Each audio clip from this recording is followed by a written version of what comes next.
kung papalarin raw na makabalik sa konseho.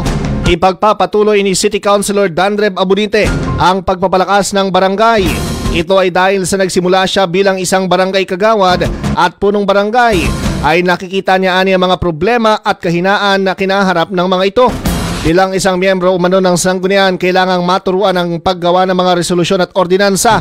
Kasama na rito mga kaibigan ang pagdadraft ng kanilang budget upang agad na maaprubahan ng sangguniang panlungsod at nang mapaaga ang priority programs ng mga barangay at lalo pang mapalakas ang mga komunidad.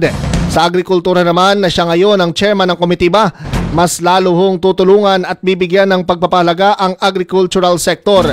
Sa mga kooperatiba, sinabi ni Konsehal Abunite na dahil federated na ang mga kooperatiba ay mas lalo pang napapadali dahil direkta na nilang natatanggap ang mga benepisyo sa gobyerno.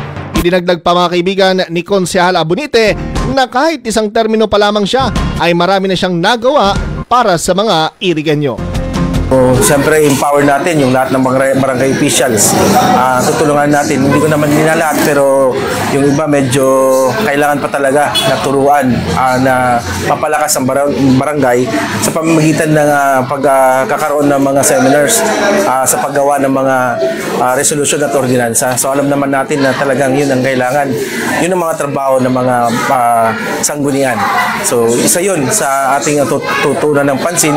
At siyempre, yung pagdadraft ng kanilang budget para agaran maaprubahan ng sangguniang panlungsod at sa pamamaraan ito mas maaga nilang magagawa ang kanilang mga priority programs, mga PPA sa kanilang barangay.